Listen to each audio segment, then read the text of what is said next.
It dazzled. The fleeting glances of angled blues, reds, and yellows radiated each time it passed under a highway light. Michelle couldn't but look at it with spellbound awe, and her smile was unyielding. Happiness enveloped her, as she knew whom she would be spending the rest of her life with, Michael. She peeked up at him as he drove, admiring his clear jawline and how his black hair gently swooped over his right ear. His hands were steady on the steering wheel as she nestled into the leather seat. He was gently humming, exuding the same sense of happiness as he showed when she said, "Yes." She smiled again and looked down at the diamond ring. When the entire windshield became engulfed in a white light, she felt the car swerve. Michael's arm came across her chest as she let out a scream before everything went black. This was followed by another faint beep. A blurry pinhole of light pierced the darkness that muffled any sound, but only for a moment. Then a sliver of light crept in, and faint, audible voices clumsily tumbled through the dark void, and the beep echoed within. There was something beyond the sliver of light. "Michelle?" she thought she heard. She needed to see. There was something to see, and she tried harder. Beyond the blurriness, she saw the movement of ghostly silhouettes. A few struggled blinks were enough to begin to ward off the blurriness, but the light hurt her eyes. Slowly, she could make out the images of her parents on her right and a couple of other people on her left. She wanted to say something, but found that she couldn't. She blinked a few more times and could hear her parents calling out her name. She turned to their familiar voices. She blinked a few more times until finally her eyes adjusted to the light. She felt tightness across her chest as she struggled to take a deeper breath. "What's going on?" she thought. Someone clasped her right hand. "Mom? Dad?" she finally mumbled. Yes, Michelle, we're here," said her mother soothingly. She tried to pull herself up, but the soreness across her chest held her at bay, and she relented as her body fell back into the bed. "Where am I?" she asked as her mind was still in a fog. "You're in the hospital, Michelle." "Doctor, how is she?" she heard her father say. An unfamiliar man's voice came from her left, and she strained toward that direction while she gently felt her bed being inclined. She pursed her lips and tried to clear her parched throat. "Hello, Michelle. I'm Dr. Murphy. I'm sure you must have a lot of questions." "Michael?" asked Michelle suddenly, as she felt a panic in her heart. There was silence as Dr. Murphy looked at her parents' grimacing faces. He then looked back at Michelle, and all she felt was a sudden void that filled the room. "Where's Michael?" asked Michelle as her chest began to tighten. She took in a deeper breath as she could feel something amiss. "Michelle, you and Michael were involved in a head-on collision from a driver who crossed the median," said the doctor. "Michael suffered a head injury. Despite everything we tried, he unfortunately did not make it." The void collapsed in on itself and burst open in heavy sorrow, followed by pooling tears around her lower eyelids. "What?" she asked incredulously, as her heart raced, trying to comprehend what she just heard. "What do you mean?" She felt her father's hand clasp on top of hers and her mother's. Her left hand found the strength to cover her grief-stricken face. Tears fell forth from her glistening eyes as they began to stream down her face. "Michael did not survive the accident. I'm sorry," the doctor said remorsefully. "No," she uttered as her parents suddenly tried to console her distressed mind. "Michelle," said the doctor, "I also need to inform you that you suffered an injury as well." Michelle suddenly turned to the doctor. What was she about to hear next? "Your chest was pierced by a metal object from the oncoming car. Your heart was damaged beyond repair. You were minutes away from dying yourself, but we had one chance to save you," said the doctor gravely before he paused. Michelle's frozen expression of disbelief fell over her as she continued listening. "In order to save your life," began the doctor, "we had to perform a life-saving transplant of Michael's heart into you. He was the perfect match for you." The tears seemed frozen on her cheeks. She looked at the doctor's grim expression, and the nurse behind him looked stupefied. She broke the clasp of her parents' hands and pulled down the flimsy hospital nightgown to see the clear medical tape and white gauze running down her chest.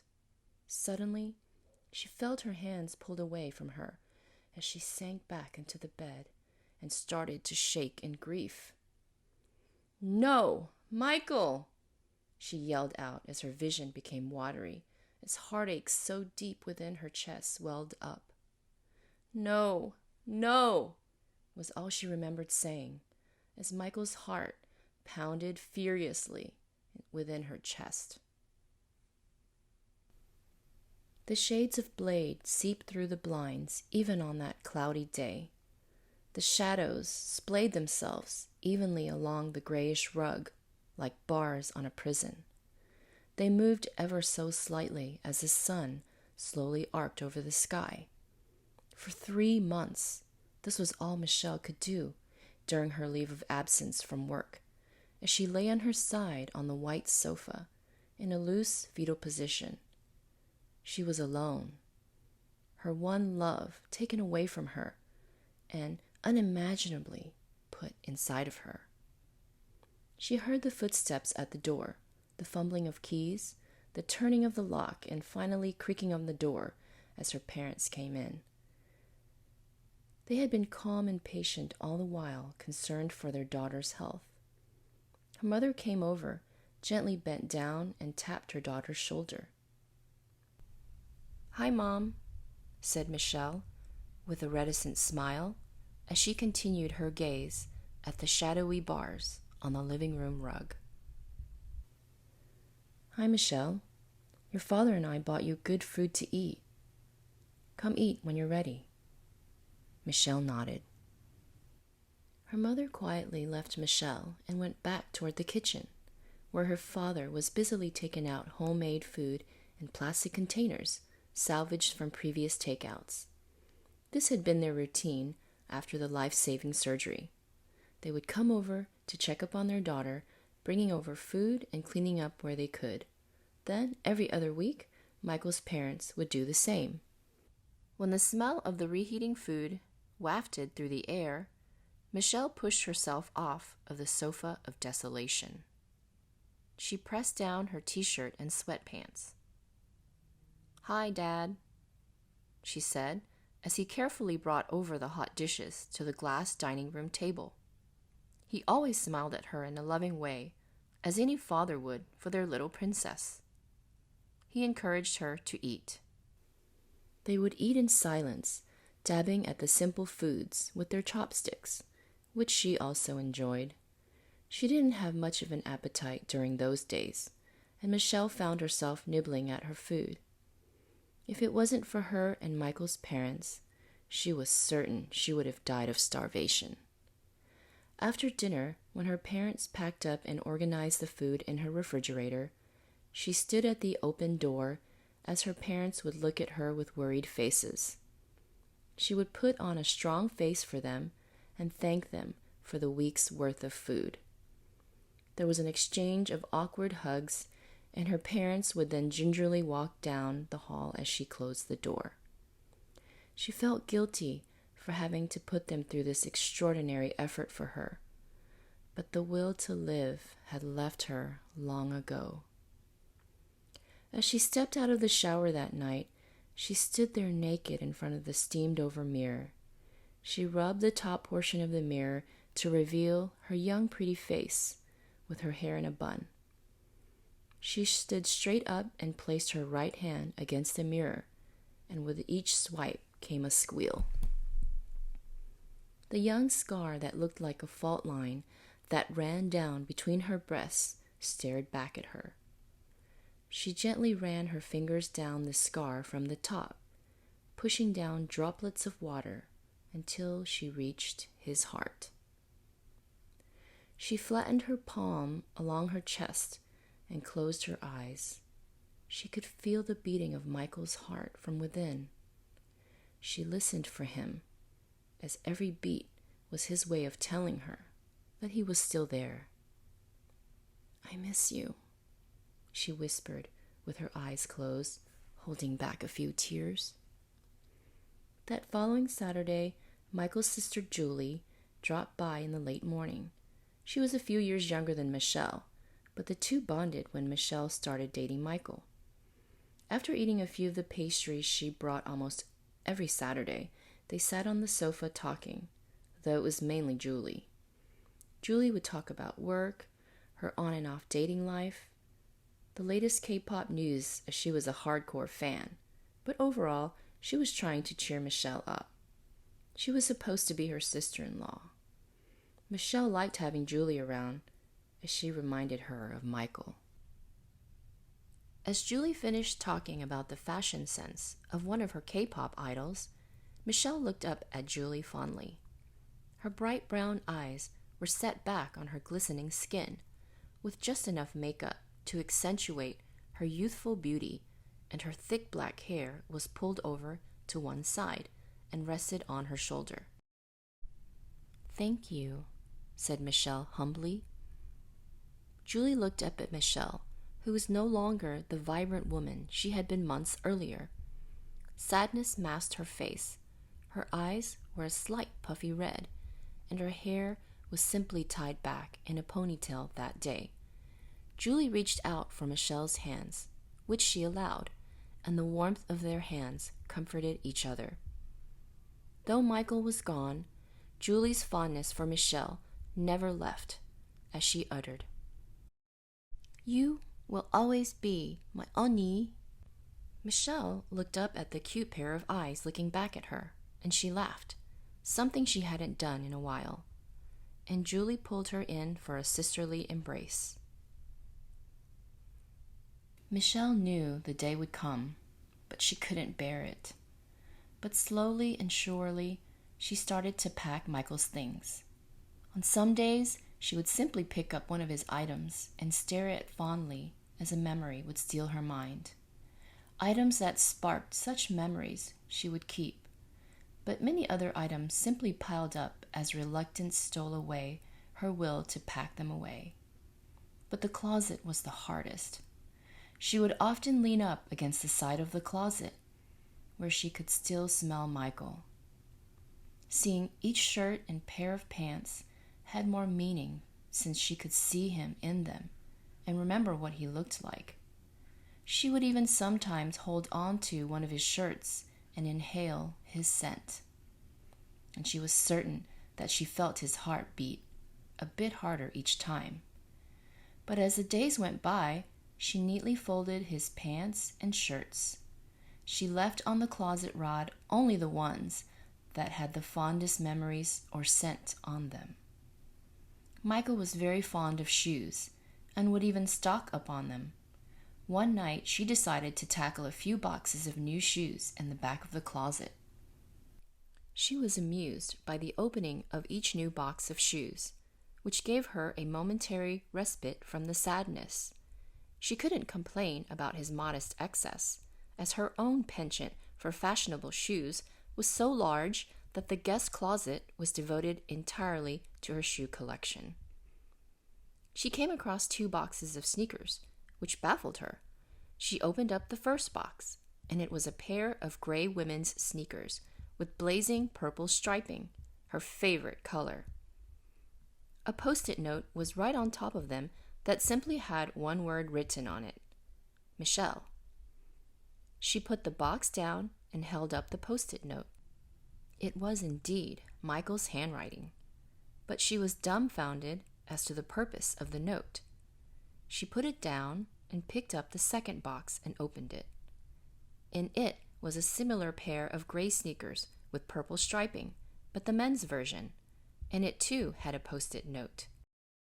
She peeled off the post-it note from the sneakers, and it read, "Bucket list, Boston Marathon." Her heart skipped a beat. Michael was indeed a casual runner, having run a few 5Ks here and there. She, on the other hand, definitely was not. She was entirely fine with her yoga and bar classes. But she stared at the note and then down at the two matching pairs of men's and women's sneakers. He had mentioned running a marathon only in passing, but never seriously, and definitely never about them running one together. She knew she would have balked at the idea. But with Michael gone, and yet still close by, she stared down at the sneakers, and especially the post-it note. This was his bucket list item, she said to herself. She carefully put the open sneaker boxes aside, placed the post-it note back on top of his sneakers, and turned in for the night. The birds chirped the next morning as the bright spring sun shone through the bedroom windows. After her morning shower, Michelle sat quietly in front of the sneaker boxes. It was as if the boxes beckoned for her attention, but the note from Michael had her transfixed. She held the note with each thumb on each bottom corner as she looked at it. The fact that he had bought her a pair of sneakers didn't go unnoticed, and she smiled when she imagined in her mind how Michael would even try to convince her to run the marathon with him. She chuckled at all the excuses she would have given him to avoid running 26.2 miles. She brought the post-it note to her lips and gave it a gentle kiss as his heart fluttered from within. "I'll run this marathon for you, Michael," she said as a smile crept across her face. With that, she did a quick change and did her best to mentally prepare for a light run. She hadn't run in ages, but she was generally fit and toned and drew confidence from that. She grabbed her keys and cell phone and put on her weekend sneakers, which she never ran with. She briskly walked down the flight of stairs from her second-floor condo, pulled open the front door, and stepped through onto the top of the stairs. She hadn't been outside in weeks, and for the first time in a long time, she took in a deep breath of air and could feel her lungs fill. She looked about and saw a few people here and there walking along the sidewalks. She let out a few breaths and took a deep breath. She bounded down the steps. Her strides were even, and in her mind, she was going to run 1 mile that day. But about midway to the end of the long street, she found herself bent over and steadying herself over a neighbor's fence. She was panting hard from being out of breath as Michael's heart pounded furiously within. As Michelle caught her breath, she turned back to where she came from and could make out the steps to her condo. She felt totally embarrassed and defeated, but at the same time, she felt Michael, with each pounding beat of his heart, and she smiled. In between each breath, she muttered, 26 miles. This is your bucket list item? You're crazy. Crazier to think I'd run along. Oh my God. She straightened up, and with her breath steadied, she decided to at least walk briskly around the block for one day, and even that was a struggle. That night, she researched online what it would take to run the Boston Marathon. She studied the course and how to enter and looked at training schedules. The sneaker box containing her sneakers sat to the left of her iMac, and on top she had placed Michael's sneakers. In the left sneaker was the post-it note with her name, and in the other was the other post-it note, Bucket List Boston Marathon. She looked at them and smiled, with a hint of annoyance, almost wishing his bucket list item wasn't so ambitious, but at the same time, she felt a sense of purpose. The next morning, her eyes widened, not because of the sun that crept into the bedroom, but from the aching pain in both of her thighs. Her legs felt like two beached whales, and each time she struggled against the stiffness, pain would shoot down each muscle tendril of her thighs. She was able to turn herself over and suddenly felt like a turtle on its back. She found herself panting a bit, but she could feel Michael's heart, as if he was with her every step of the way. She laughed at her situation. After a few minutes of realizing that she wouldn't be running that day, because she wasn't even sure if she could get out of her own bed, she reached for her iPhone. She looked at the home screen, which was a picture of her and Michael sitting on the grass in Boston's public garden. He was holding her from behind as she took that selfie of them together. She then scrolled through some of their last text messages, the last one from that fateful day telling her that he was on his way, and the last text from him being, "Love you." A smile came across her face as her eyes glistened. There weren't too many voicemails, but he did leave a few, and they went back years. She hesitated and clicked on his last voicemail, wondering why she'd never done so before. It was the first time she'd heard his voice since the day of his death. "Hey, beautiful. For dinner tonight, why don't you wear that dress that I love seeing you in? You know the one that bears your shoulders, that makes me want to nibble on them. Okay, about to head into a marathon of meetings today, so I'll be glad to see you tonight. Love you." Grief, happiness, and regret raced through her mind. She wiped away the tears that gathered between her eyelids, and she did something unexpected. She called Michael. "Hey, you've reached Michael. Leave a message. Thanks." After the beep, Michelle froze, but soon she mustered her words. "Michael? Michael, I missed you so much. I haven't stopped missing you. I wish you were here. In some strange way you are, with every beat of your heart. Thank you for keeping me alive. Your parents have been great. They have been bringing me food every other week. Julie's great. I found your sneakers for your bucket list item, along with the ones for me. I don't know how you would have ever convinced me to run with you. I can't even imagine. But I like the purple on them." Michelle let out a soft laugh. "But as long as you're still beating within me, I'll run the marathon for you." "At least you can't quit on me," laughs Michelle.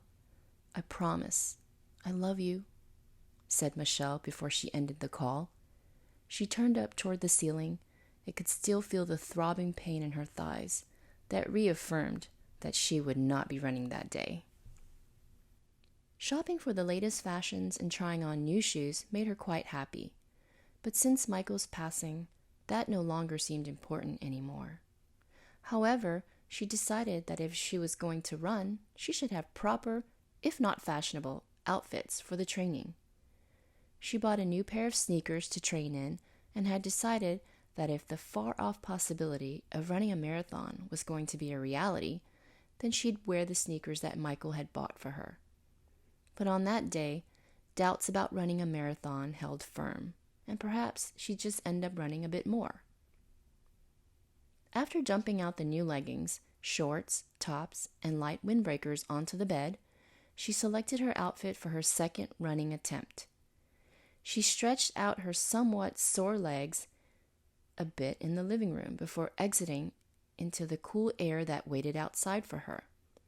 Her eyes panned the quaint tree-lined street, and she took a smooth breath through her nostrils.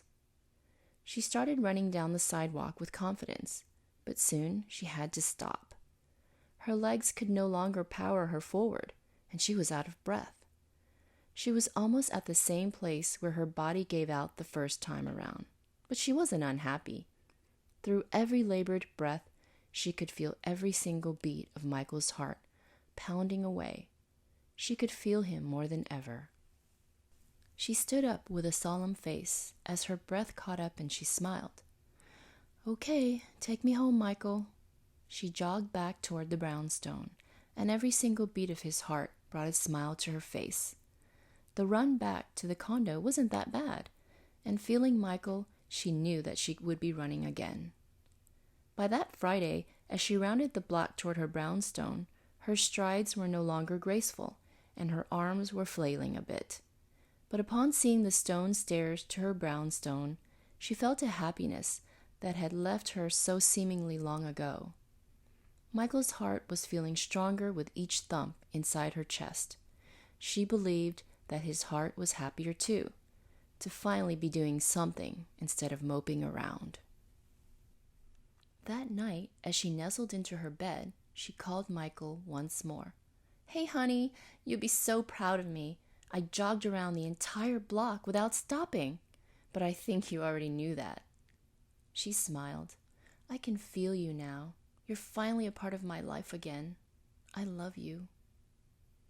That Saturday morning, she had run comfortably around the modest block, and she felt a sense of accomplishment.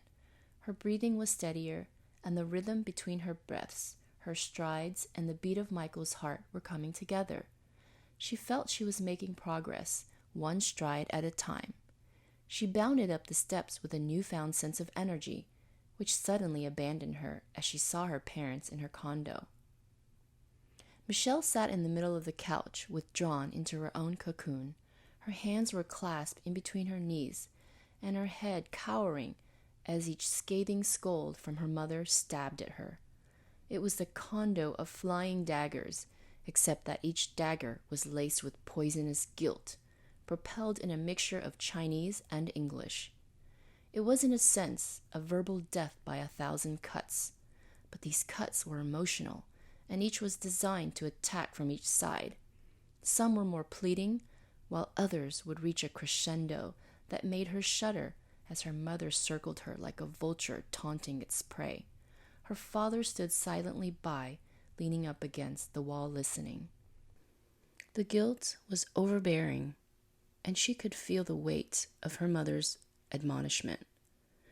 But it was her mother's last admonishment that seemingly pierced not her heart, but Michael's, that hurt the most. "Michael died for you so that you can live. How can you be so ungrateful?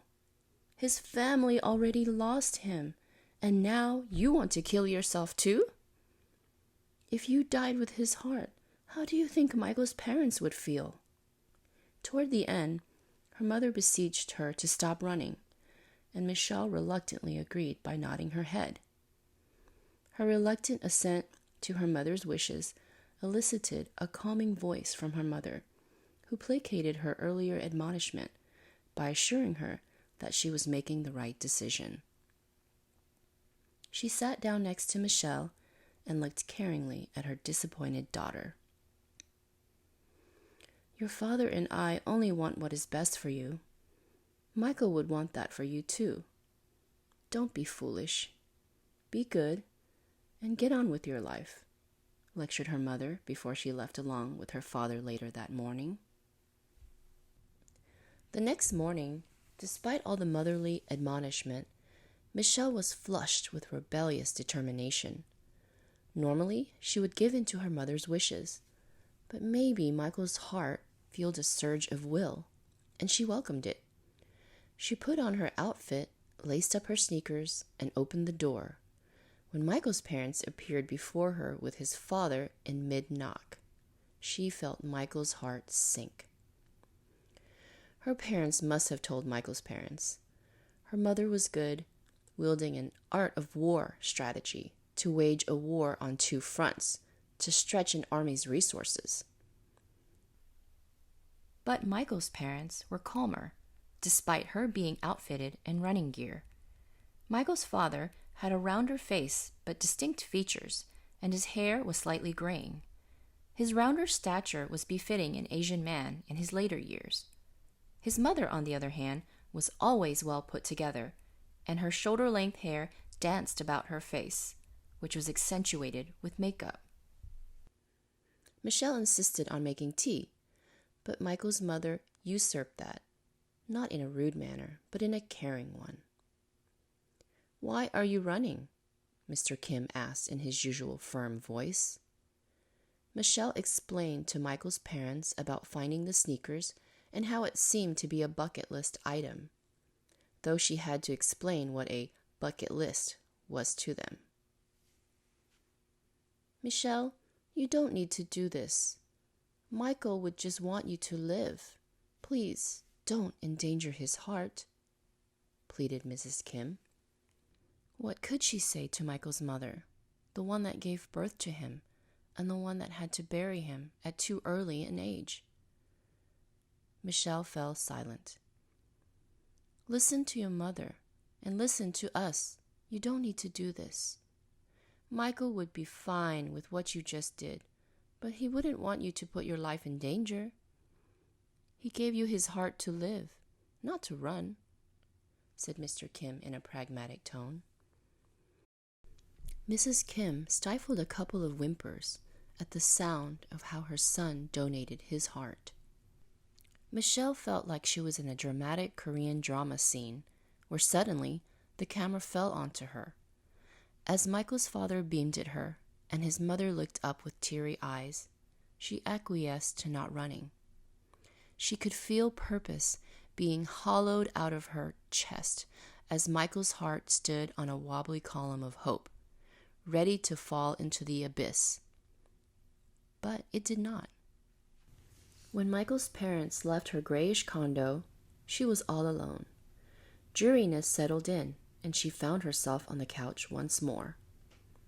She was ready to defy her parents, and that in itself took all her willpower. But her clever mother masterfully played her last hand by sending Michael's parents. It was more heartache than she could bear, and she felt her face crumble in tears, born of guilt and shame. Was she being foolish? She asked herself. The parental guilt worked its manipulative ways. Was she being selfish? She asked. As each tearful emotion showed on her face, no one could hear her lonely sorrow, except for each beat of Michael's heart racing to keep up with her emotions. But with every single thump of his heartbeat, she could feel him. She placed her hands on her heaving chest as a small smile crept across her lips, and she nodded her head. The next morning, her guilt from the night before washed away along with the flood of tears. His heart told her, and she knew in Michael's heart what he wanted to do. They were going to run, in defiance of their parents' wishes. Her eyes were all puffy from the previous night, but she ignored them. Her hair was in its usual ponytail, and she donned her usual running outfit. She was ready, and as Michael's heart fluttered with each step she took down the stairwell, all her motivation was extinguished. A man was waiting outside, at the bottom of the steps on the sidewalk. It was Mr. Kim. He looked at her with his stern eyes, and with his hand, motioned for her to come outside. She turned the old brass doorknob with trepidation, exited the brownstone, and slowly walked down the stone steps with a sense of shame. She ended up in front of Mr. Kim, suddenly feeling tiny. He beamed at her in his loose jeans, a windbreaker, and worn-out sneakers. His hands gently landed on her shoulders. Michelle was prepared for the worst. But in a low tone, Mr. Kim said, "If you run for Michael, then I run for you." Her mouth opened slightly as she looked up incredulously at Mr. Kim's sympathetic eyes. Mr. Kim wasn't prone to emotions, but in that silent moment, Michelle felt his emotional support for her, and a grateful smile came across her face. "Really?" she asked sheepishly. "Yes. Where are we running this morning?" he asked. "Just around the neighborhood. I'm only up to a mile now. I'm still training, Mr. Kim, replied Michelle, which led her to ask, Are you okay to run? Don't be foolish. I used to run in high school. I'll be fine, said Mr. Kim confidently. Oh, okay. Just follow me then. I have a regular route that I mapped out on my iPhone, said Michelle. In about 2 blocks, Mr. Kim was barreled over gasping for air. Michelle tended to him with her hand gently on the back of his shoulder. When Mr. Kim caught enough of his breath, he waved her hand off and said, Go! You run. I'll meet you back at your place. He offered Michelle a weak smile, and after feeling reassured that he was getting his breath back, she continued the run. But she couldn't help being amused at the happy thoughts dancing in her head. A horrible weekend of not one set of Asian parents scolding her, but 2 sets, had turned into a thoughtful moment. As she turned down the block toward her condo, she could see Mr. Kim waiting for her as he sat on the steps. He smiled and waved to her. She finished her mile run, and she could feel Michael's heart was steady. She sat down to the left of Mr. Kim, and he asked, How was the run? Michelle smiled. It was good. I can feel myself getting stronger. Mr. Kim nodded in approval and paused before he said, I guess I need to get into better shape. They both laughed gently. Michael's heart? Strong? Asked Mr. Kim as he looked at Michelle, who would have been his lovely daughter-in-law. Michelle looked at him, and without saying a word, she took Mr. Kim's right hand in her hand and pulled it toward her. Mr. Kim hesitated, but she looked at him reassuringly, and he relaxed. She took his warm hand and placed it on her chest, and soon he could feel it, the beating of his son's heart, thumping away without skipping a beat. His eyes closed as tears seeped through the seams of his eyelids. As he tried to hold back his emotions, he nodded his head several times. He opened his teary eyes, looked at Michelle, and muttered, My son, he is strong, and you are a strong girl. Michelle smiled and leaned into his shoulder. He placed his left arm around her, like a father would with his own daughter. They stole a moment together against the slight ruffling of morning leaves, finding purpose in a man whose beating heart was all they had left. That Wednesday, after another morning run with Mr. Kim, who made it around the block while still huffing and puffing, Michelle found herself in the kitchen making tea. The unexpected buzzer to her condo startled her, and when she answered it, she realized it was Julie. Julie sounded chirpy as usual, and when she arrived at the door, she came with a big hug and Korean pastries. The two chatted on the couch about nonsensical musings, while they nibbled on pastries and sipped on tea. But after a while, the talk went quiet, and Michelle couldn't help but notice that Julie was distracted. Michelle looked at her and in a cajoling manner asked, Is everything okay? Julie looked up and cautiously started. My dad told me that you started running. I did, replied Michelle. And that you're running for my brother. Michelle paused. I am. Annie, are you sure that is the best idea? Michelle smiled. His heart is very strong. I can feel it, and I can feel that this is what he wants. Julie eked a smile. And you know so? Because you can feel him? Michelle's eyes glistened for a moment, and with a sniffle she said, I can feel him each and every day. Julie looked at Michelle and asked cautiously, My dad said you let him feel Michael's heartbeat. Can I feel it too? Michelle was taken back by the tender request and never thought how carrying a part of Michael within her could provide to his family a way to connect. She outstretched her arms and welcomed Julie to come close to her. She motioned to Julie to rest her ear on her chest. Julie was reluctant, but she deftly swept her hair back behind her ear and gently placed her ear on Michelle's chest. Sure enough, the beating of her brother's heart resonated through Julie's ear, and through a mix of glistening eyes and a smile, she uttered under her breath, "Oppa?" The previous weekend had begun on a note of admonishment and defiance. The week began with an unexpected alliance.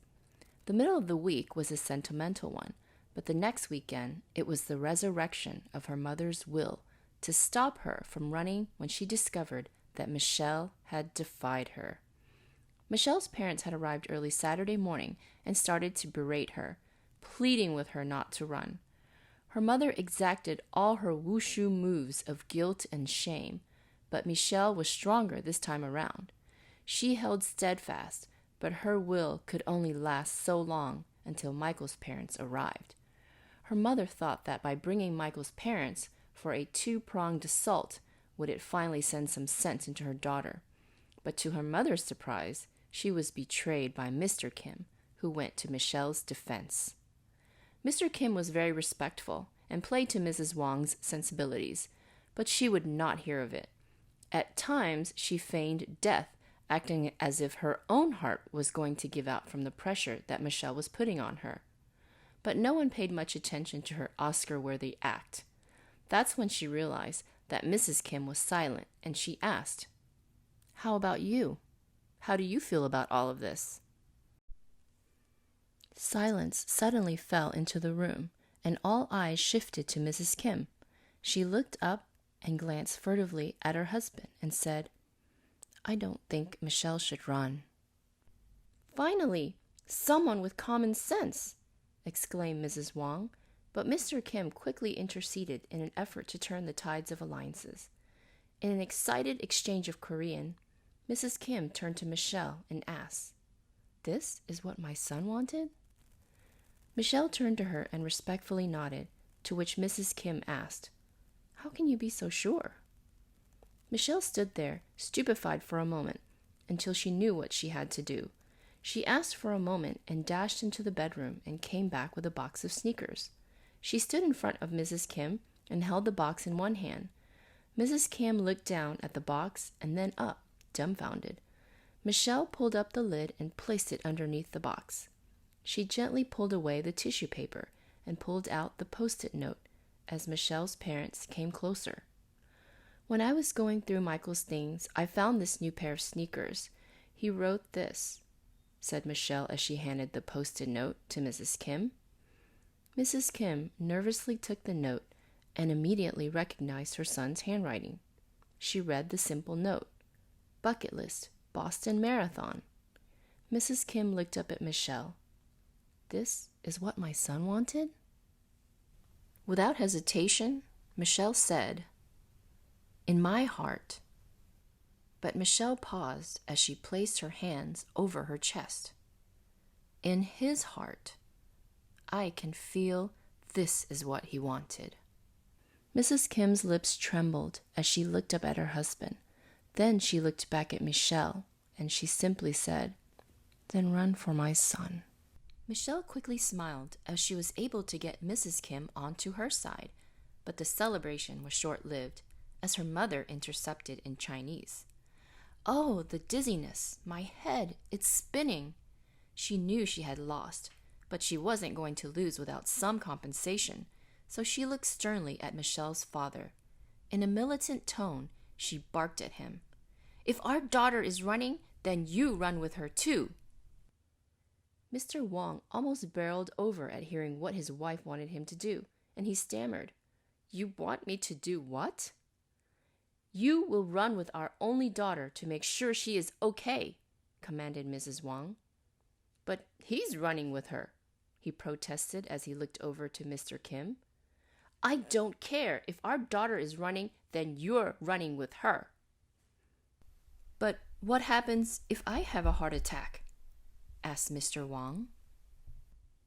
"Who cares if you die? It's our daughter's life that we have to protect," she responded to her shocked husband. However, Mr. Kim found an opening. "Don't worry, if you have a heart attack, I'll give you mouth to mouth." That's when the whole room erupted into laughter, except for Mrs. Wang, whose frustration could be seen on her face. She turned to her daughter. "If you're going to run, then your father is running with you." "But Mom," protested Michelle. But it was to no avail as her mother silenced her with a hand-slicing gesture. "Your father and Mr. Kim will run with you, and that's final." With those last words, war was averted, diplomacy executed at its highest levels, concessions doled out, and a treaty was brokered. Michelle would continue to run, but her progress would be monitored. The next morning, Mr. Kim was waiting for her. He was gently stretching in his newly bought running gear, and he looked more energetic. Michelle felt relieved that her marathon goal was out in the open. Despite strong opposition from her mother, she was cleared to run. She and Mr. Kim jogged alongside each other. She wanted to push herself to run 2 miles that day by simply running around the Back Bay neighborhood a few times. Mr. Kim soon called it quits after about a mile and waved her on, indicating that he would wait for her at her condo. Michelle's pace was good as she felt her body developing a rhythm, and she could feel Michael's heart ever more. It pleased her that she could hear that he was there for her, pumping warm, oxygenated blood throughout her body. The soreness started to spiderweb itself around her thighs, but soon she rounded the corner and her condo was in sight. As expected, Mr. Kim was there, anxiously waiting for her, and this brought a smile to her face. The following Monday morning, she found Mr. Kim and her father talking outside, and she couldn't help but giggle. Her father looked up, donned in running gear that must have been in storage for decades. It was as if the 1990s had come back to life. Her father had always supported her goals in life, and this was him going above and beyond, though she was sure her mother's strong encouragement was at play. She asked her father if he was okay to run, and he dismissed her concern with a smile. She and Mr. Kim knew better. With 2 miles comfortably under her belt, she lengthened her course to 3 miles and decided to run along the Charles River. About a block in, her father was panting and grasping at his left side as exasperated gasp escaped him. But like a concerned daughter, she helped her father to a set of stone stairs, while Mr. Kim jogged lightly in place with a slight smirk. "You go on," uttered her father. "I'll walk back to your place and wait for you there." "I'll run with her," said Mr. Kim reassuringly. Mr. Wang nodded his head as he winced in exhaustion and merrily waved them on. "I'll be right back, Dad," said Michelle as she then ran with Mr. Kim. The Charles River was quiet at that time in the morning. Mr. Kim kept up a steady pace alongside her. There were a few other runners too, and she wondered how many of them were training for the Boston Marathon. She looked down at her smartwatch, saw that she had crossed the 2-mile mark, and with determination was on to mile 3. She crossed over a footbridge, one of several along the Charles River, and ran along to the other side. Mr. Kim started to slow down, and she slowed down for him. But he waved her along and told her not to wait up for him. She nodded and surprised herself by how steady her pace was. But more importantly, she could feel Michael's heart beating each step of the way. She crossed over another bridge and saw that she was close to the 3-mile mark, and jogged in place to wait for Mr. Kim, who sauntered over the bridge. He caught up with her, and together they jogged back to her waiting father at the steps of her condo. Later that night, as she prepared for bed, she looked at her phone's wallpaper of herself and Michael. She called his number and heard his voice, to which she smiled. "Hi, Michael. You won't believe what I did today. I ran 3 miles. And both of our fathers ran with me. Well, to keep watch over me. But I'm happy that they're running with me. Your dad is keeping up, but you should have seen my dad. He was wearing workout clothes from so long ago. I think I need to take him shopping. He didn't do so well on the first day, but I think he'll be fine if he keeps it up. I miss you so much, and I hope you are cheering for me from up above. I love you. Over the next few days, each time the morning alarm went off, she wasn't always looking forward to the run, but she eventually pulled herself out of bed. As always, her father, along with Mr. Kim, was waiting outside for her. Their promptness annoyed her at times, and she wondered whatever happened to Asian time. Her dad had gotten into a soft jog while Mr. Kim was doing a good job of keeping up with her. She was able to identify a closed-loop course along the Charles River that gave her just a mile each time, and she simply started repeating it. She could feel her body feeling leaner and more toned, and her legs were definitely firmer. She was confident to break 5 miles that day. Her father called it quits after 3 miles and decided to rest on a nearby bench as she and Mr. Kim carried on.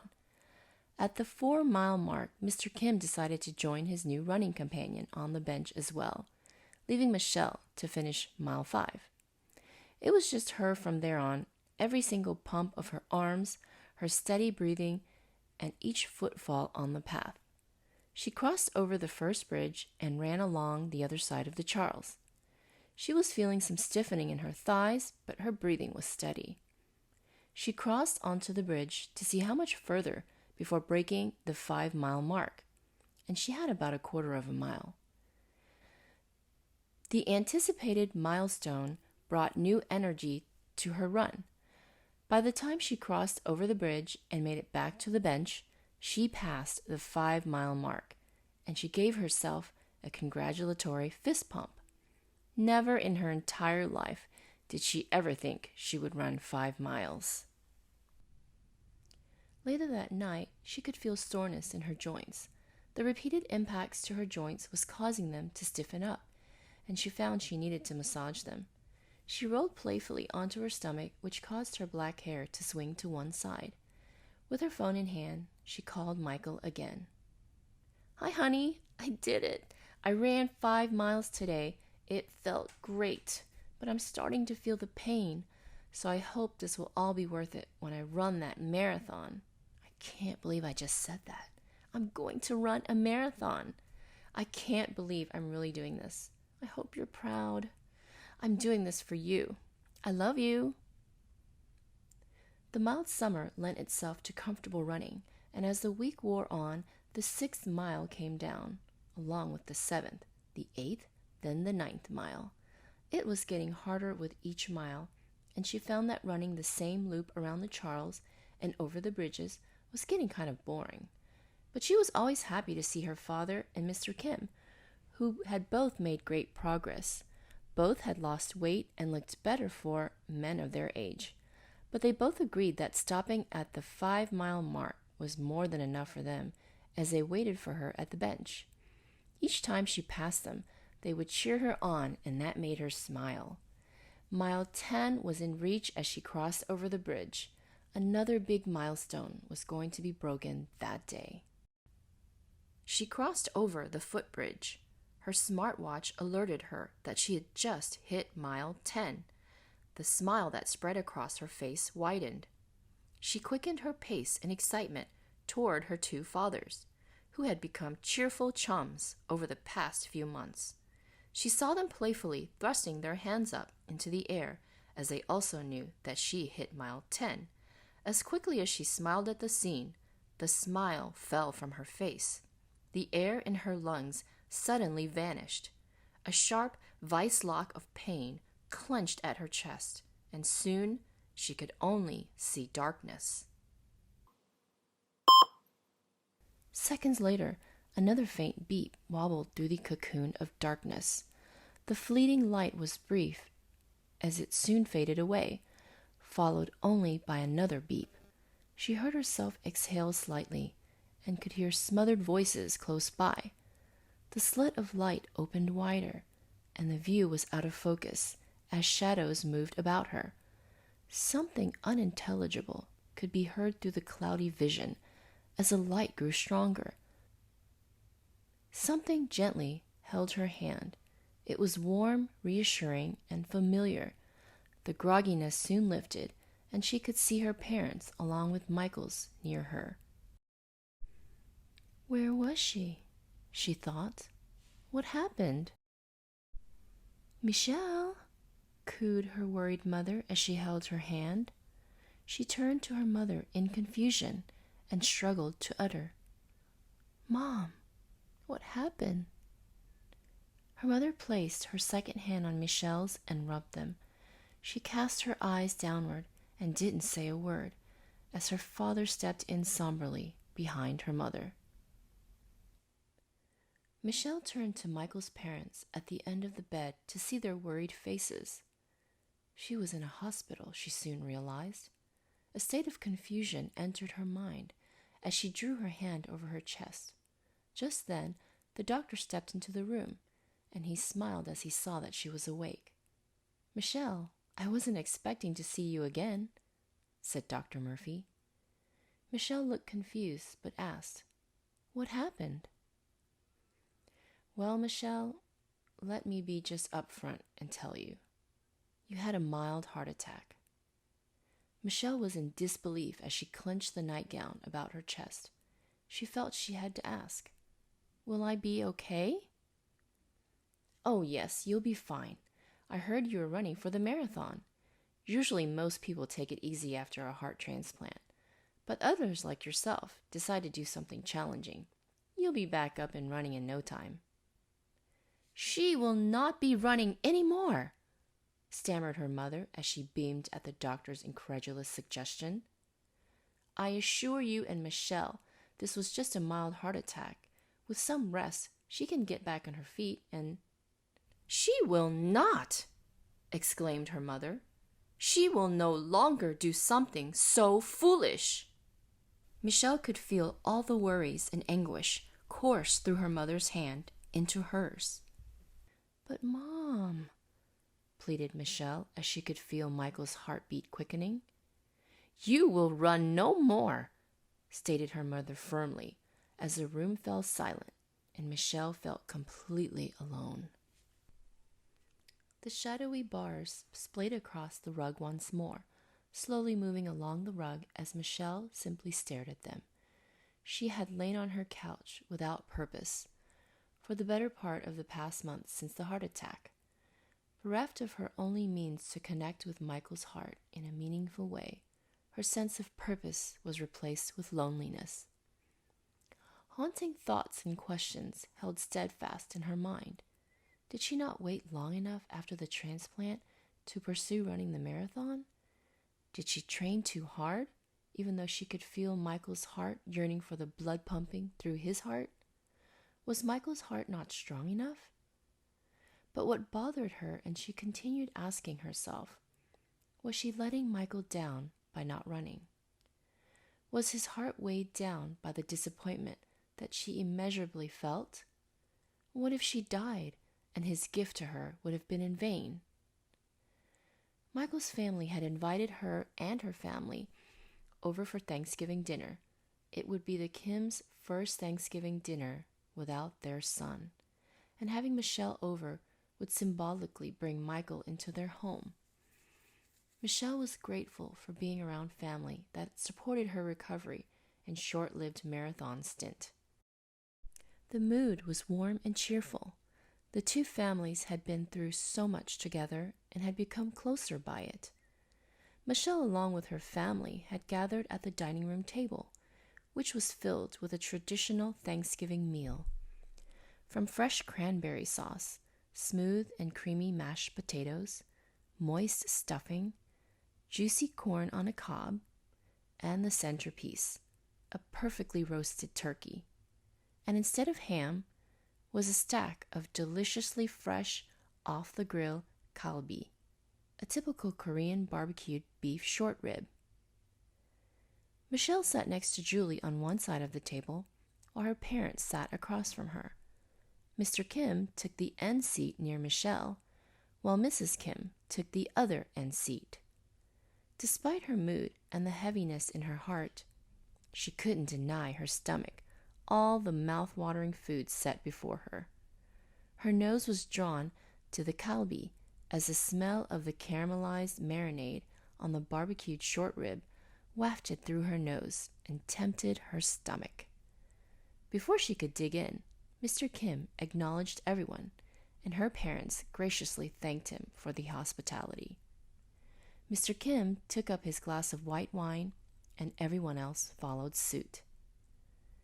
Before we feast on this meal that my lovely wife started to prep for the previous night, I just wanted to say that I barbecued the kalbi, said Mr. Kim to laughter. Hey, I worked on the mashed potatoes, Julie interjected playfully. Mr. Kim nodded in his daughter's direction, smiled, and continued. This year has been a difficult year for both of our families. Michael is no longer with us, Mr. Kim said, pausing before he collected himself. But he is at peace now, and if his last act was to propose to you, Michelle, to tell you that he loved you, then I want to think that he was the happiest man alive at the moment.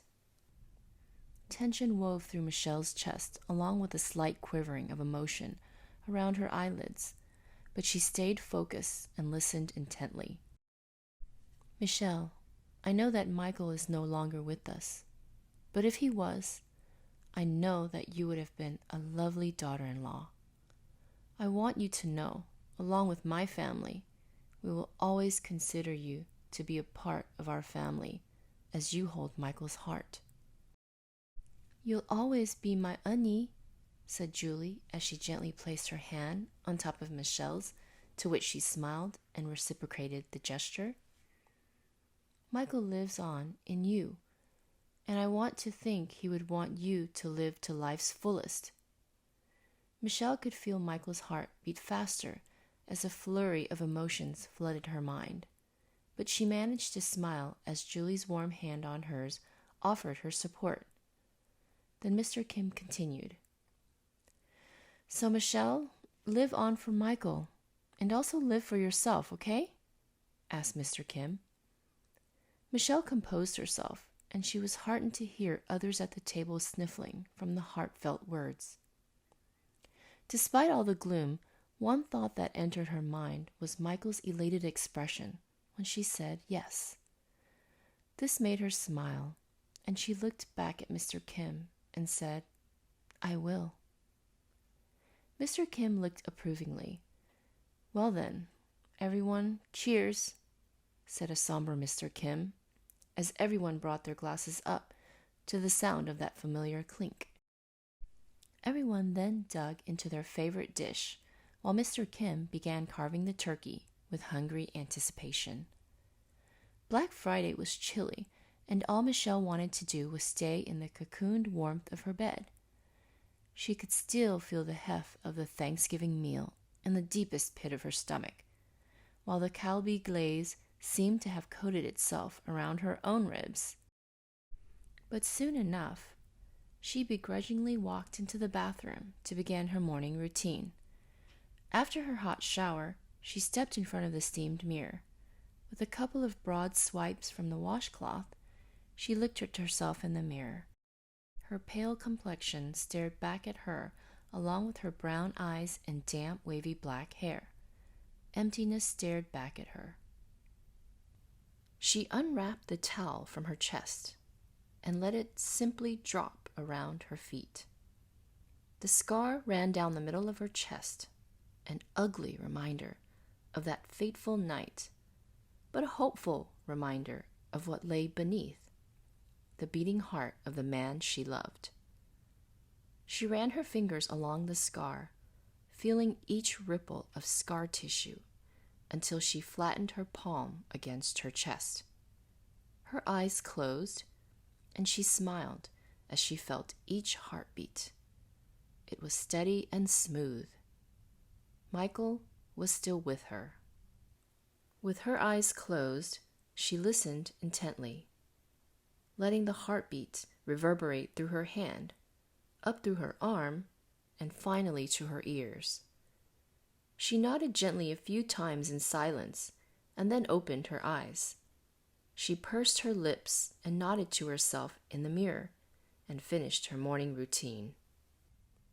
She came out of the bedroom dressed in running gear as she tied up her hair into a bun. With determined briskness, she knelt down by the shoe rack and put on her running shoes. As she tightened up the laces, she paused. She could hear herself breathing, and she could feel Michael's heart beating faster. She didn't know if it was her nervousness or his yearning in anticipation of the run that she felt. Her hands came together upon her knees, and she rested her head on them. "Don't give up on me, Michael, and I won't give up on you," she muttered underneath her breath. Then, in a swift motion, she donned a windbreaker, grabbed her keys along with her phone, and was through the door. The chilled, crisp November air filled her nostrils with every breath, and she could feel it being warmed in her chest. She soon found that she needed to take in bigger breaths through her mouth, but she was determined not to stop a meager block away from her doorstep, like in her inaugural run. She slowed down, pursed her lips, and was determined to at least make it around the block, despite the pangs of fatigue eating at her sides. But what kept her going was finally feeling Michael's heart beating inside of her, pumping blood filled with air to her muscles. She didn't want to doubt his heart despite the mild heart attack. She wanted his heart to prove to her that it would be there for her, to love her back in a way that she could only remember. Soon enough, she was back on the steps of her condo. It was a struggle, but the run to redemption was laid as she gulped in big breaths, feeding each heartbeat. She stood up, arched her back, and relaxed. She looked up and down the street and knew she was starting all over again. With the marathon only 5 months away, she knew that it would be an uphill battle. That night, she slowly slipped under her covers as the lethargy in her thighs started to take hold. She rolled onto her side as the ruffles of the blanket gently hugged her back.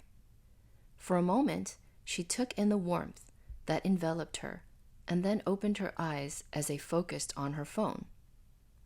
She reached out for it, swiped to Michael's contact. It has been a while since she called his number to listen to his greeting, but that day she needed to hear him. Soon after hearing his familiar voice and the beep asking her to leave a message, she said, "Hi, Michael. I'm running again. I hope you're not mad. Your heart seems to be fine." Then she paused as a tear seeped out of her eye. "I know your heart is strong, and I know you loved me. So if you want to prove that you still love me, then don't fail me. I'll do this marathon for you so you'll have no regrets about this life. I miss you. I still love you." The next morning, the dulling pain in her thighs foretold a painful run. After spending more time stretching and warming up in her living room, she left her condo in measured steps. Her heart skipped a beat as she was halfway down the stairs. Then through the front door, she could see Mr. Kim's somber eyes staring back up at her. She hesitated, but when he gently gestured to her with his hand, she cautiously went through the front door, down the stone steps, and stood in front of him. Her hands were clasped in front of her, while her eyes were slightly cast downward.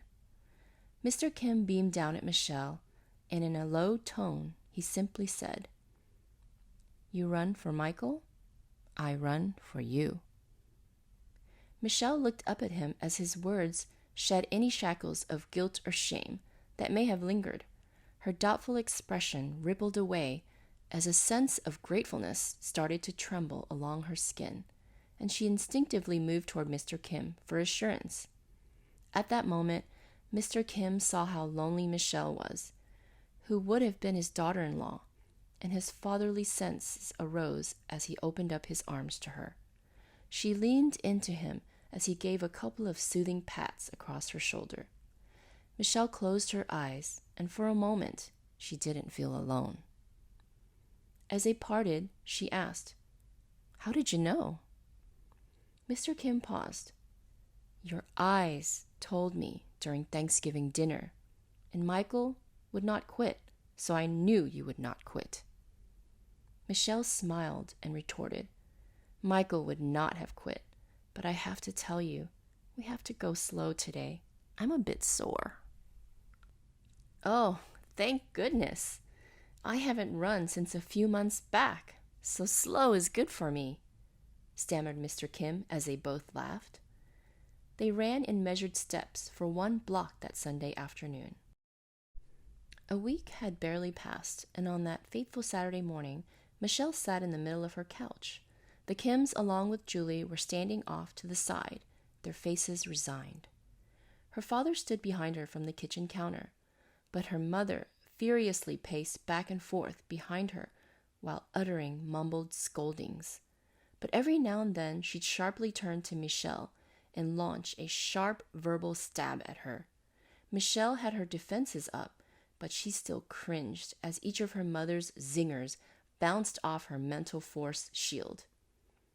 The verbal, guilt-laden torment was going on for an hour without a ceasefire in sight. Her mother could definitely yell for a marathon's length, and even the Kims were a bit taken back. "How could you be so foolish? Do you want another heart attack? Do you want your father and me to watch you die? Go ahead then. How can you break my heart? Why would you do this? Answer me," stammered her mother as she looked in Michelle's direction. Michelle clasped her cold hands tighter, and with her head reticent, she uttered, "I'm sorry." "I'm sorry? I'm sorry? That's not enough," screamed her mother, because for Michelle's sorry to have any depth of remorse, she would need to repeat it many times over. "Are you going to run again?" asked her mother sternly. There was no answer, so she asked again. "Answer me. Are you going to—" Julie screamed out before Michelle's mother could finish. "Stop it, please!" Julie's face was pained in anguish. She rushed to Michelle's side and shoved her warm hands onto Michelle's hands, which made her look up in bewilderment. They locked eyes, and in the heat of the moment, she uttered, "If Michael's heart fails, Michelle can have mine." "No," said Mrs. Kim. "Don't say that, Julie." "Yes, I miss Michael too, and if Michelle wants to do this for Michael and his heart fails, then she can have mine," said Julie. Michelle's composure was mixed with humbled thankfulness, but she knew Julie's largesse was more symbolic and heavy in selflessness. But that selfless act was what it took to give pause to Michelle's mother's scolding. Michelle's mother looked resigned, and finally exhaustion claimed her as she crumbled to her knees before her daughter. "Mom!" screamed Michelle as she instinctively broke from the couch and rushed to her mother. Julie wasn't far behind as the Kims leaned in while Michelle's father made his way around the kitchen counter. Michelle's mother put her hand up to ward them off. The circle of people around her moved aside from Michelle, who dropped down to her knees in front of her mother. Michelle's mother slowly put her hand down and placed it on her knee along with the other. Her head was downcast, and the once vociferous warrior that she was looked defeated. "I can't lose you," she said. "Mom, you won't," responded Michelle soothingly. "My heart will break if I lost you," said her mother. Michelle reached out for her mother's hands, whose fingers reached outward to interlace awkwardly with her daughter's. "I always wanted another child, but after I had you—" Michelle's mother paused as her husband suddenly knelt by her side, uttering "shh" under his breath. "No, Michelle should know," said Michelle's mother as she slowly raised her head and looked into the bewildered look of her daughter. "After I had you, I had an infection. I was in the hospital for days, but after I recovered, the doctor told me that I could no longer have children. My heart broke forever, but holding you gave my life hope. Do you understand?" Michelle looked shocked as she gripped her mother's hand even tighter. She kept her gaze on her mother, who looked fatigued. In that moment, unfathomable emotions intertwined that helped connect mother and daughter. "Are you still going to run?" asked Michelle's mother. Michelle looked into her mother's face and moved in close. She slowly raised her mother's right hand and flattened out the palm. Michelle's mother hesitated, but Michelle reassured her and with a tug, placed her mother's hand over her chest to feel the beat of Michael's heart. Michelle's mother looked out of place, but surely she could feel each beat of Michael's heart, and she looked up at her daughter. "You gave me my first heart to live. Michael gave me his heart to live on," said Michelle. "Yes, I'm going to run." Michelle's mother nodded her head gently, then looked at Michael's parents. "Was your son as stubborn as my daughter?" Mrs. Kim smiled and looked up at her husband, who smiled fondly at her, and she said, "They were a perfect match." "I'll be running with her too," said Mr. Kim reassuringly, to which Michelle's mother looked at her husband and said, "You're running too." "Yeah, okay," said Michelle's father reluctantly. It wasn't long before she got her running rhythm back, and she hit the 1-mile mark. Each morning, her father and Mr. Kim were there for her.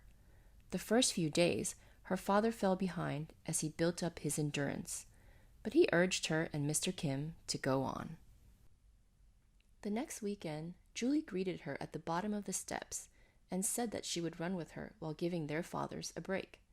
Michelle welcomed that, but what she didn't expect was to see their mothers at the green wooden bench that would usually mark the beginning of her run around the Charles. While Mrs. Kim smiled, Michelle could see a worry in her mother's eyes. However, it was the red plastic container with the white outline of a heart that caught Michelle's attention. "Mom, what is that?" asked Michelle. "It's a debil..." Her mother took a moment to say it right. "It's a defibl... Ugh. It's to shock your heart," she stammered with frustration. "A defibrillator?" asked Michelle in surprise.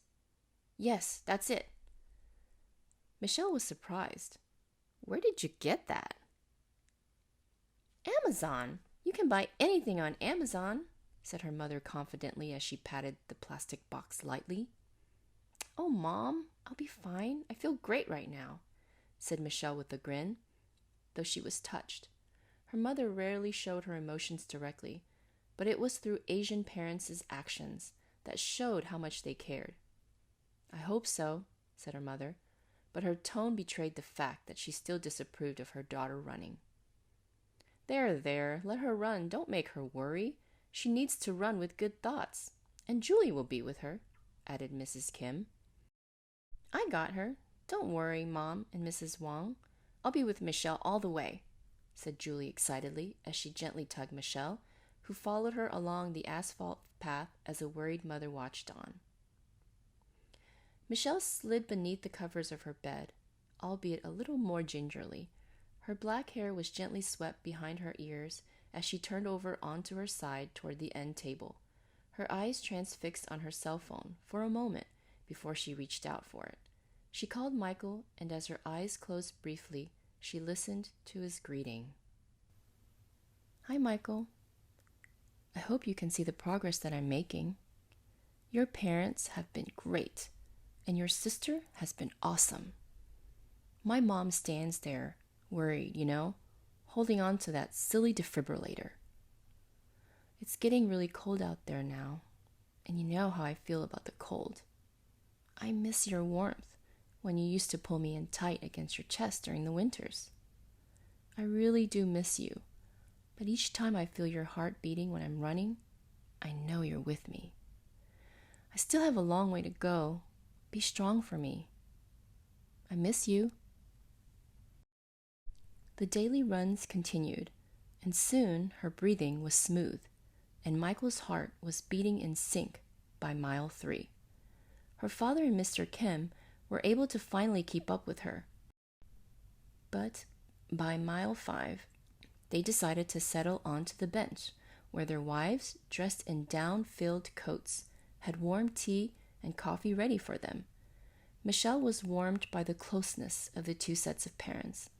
In some tragic way, losing Michael and then having his heart transplanted inside of her gave their parents a reason to become closer. Though the Kims would never be her parents-in-law, the heart within her was drawn to them. By mile 8, her endurance never felt stronger. Having to wear layers became a necessity during the mild winter, though it made her feel bulky and sluggish. Even the Apple Watch, a Christmas present from her mother, who insisted on her wearing it to allow her to track her daughter, seemed heavier. Though the snow was light, the cold was not always merciless, and the only thing that kept Michelle running was the beating warmth of Michael's heart. One particular Monday in late January, it was a mild winter day. The sun was creeping up, and Michelle was still running. The fathers had retired earlier to the bench with hot beverages from their doting wives. When Michelle was out of sight, her mother would glance down at her phone to track her daughter's progress. But on this day, the milestone Michelle was approaching was different. It was the 10-mile mark. The anticipation of it haunted her. She tried to put it out of her mind, but found that the worry was close on her heels. As each sole of her sneakers touched down onto the asphalt with a thud, demonic thoughts started to spring up. Tragedy, dread, loneliness, and even death. They started to run alongside her as well. And although Michelle quickened her pace, she couldn't outrun these ethereal demons, and the only one who wasn't running alongside her was Michael. Why did he have to die so she could live? Why couldn't she have died with him? Why couldn't they be together? The thought started to gnaw at her and exasperate her survivor's guilt. She was fighting through a cloudy, glistening vision of tears that she had held back for months, and choking back on them soon interfered with her breathing. But she pushed on, trying to outrun the demonic runners of tragedy, dread, loneliness, and death. Why did you have to leave me, Michael? She found asking herself. The feeling of the 4 demonic runners about to close in on her, to strip away her will, caused her to mumble angrily. Everything I have done is for you, so you better not fail me now. The sharp vibration on her wrist, along with the loud beeping, suddenly distracted her, and she looked at the watch. 10.0 MI, it read. Suddenly, the 4 demonic runners were shredded away by hope. Michelle had reached the 10th mile, and she was still running. Elation suddenly replaced her dread. She stopped for a moment, placed her hands over her chest, and could feel Michael within her, and he was beating strong. She enthusiastically nodded her head and looked down the asphalt path and said under her breath, "You keep on beating for me, and I'll keep on running for you." She then ran, accelerating her speed, and she felt Michael's heart keeping up with her. The thankful elation erupted on her face as she also took a moment to spin into the air until finally she was in sight of the parents. She wiped away her tears of joy as she ran full throttle at them, which caused them to stand up in concern. She slowed down her pace and jogged into their concerned arms. She calmed them down and found that they were still asking if she was all right. Until between breaths, she just said, "He's still with me." Silence fell over the parents as they looked at each other to see no one else around at such an ungodly hour in the waning winter, running no less. Michelle chuckled and said, 10 miles. I just passed 10 miles. And, said Michelle as she paused to look at Michael's parents, and Michael is still with me, inside me, beating strongly. Mr. Kim pursed his lips and reached for his wife's hand. She looked up soulfully as she leaned into him. Michael is still here, he said simply with a smile. I'm going to run another mile, maybe 2, said Michelle excitedly.